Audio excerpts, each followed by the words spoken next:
बहन और भाइयों, आप इतिहास जानते हैं, दुष्ट औरंगजेब का इस आगरा से भी संबंध था और इसी आगरा में हिंदवी पद बादशाही के महानायक छत्रपति शिवाजी महाराज ने औरंगजेब की सत्ता को चुनौती दी थी। औरंगजेब को चुनौती दी थी और औरंगजेब से कहा था कि तुम चूहे की तरह ऐसे तड़पते रह जाओगे, हिंदुस्तान में तुझे कब्जा तो नहीं करने देंगे। और राजस्थान में इस मोर्चे को उस समय संभाल रहे थे जोधपुर नरेश महाराजा जसवंत सिंह। महाराजा जसवंत सिंह के जो महत्वपूर्ण सेनापति थे उनमें से राष्ट्रवीर दुर्गादास राठौर थे।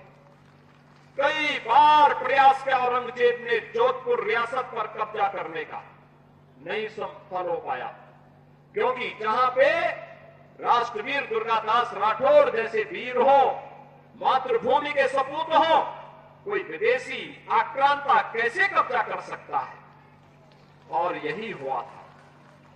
लेकिन औरंगजेब दुष्ट प्रवृत्ति का था, चालबाज था। उसने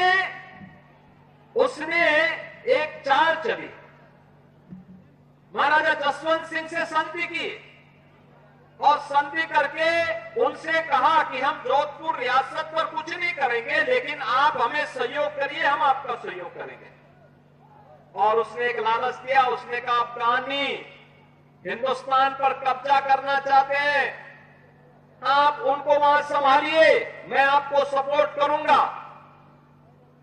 और वहां पे महाराजा जसवंत सिंह को वहां धोखे से अफगानियों का मुकाबला करने के लिए लेके चला गया और पीछे से हमला करके उनकी हत्या कर दी। उनका छोटा पुत्र, एक ही पुत्र अजीत सिंह था, राजकुमार अजीत सिंह अकेले रह गया।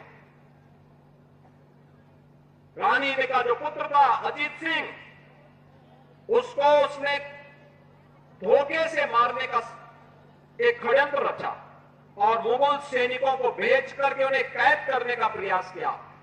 वीर दुर्गादास राठौर राजकुमार को सुरक्षित लेकर के एक सन्यासी के भेष में एक जगह उन्होंने उसे रखा और जब वह बालिग हुआ, धूम धड़ाके के साथ जोधपुर में लाकर के उनका राज्याभिषेक उन्होंने किया।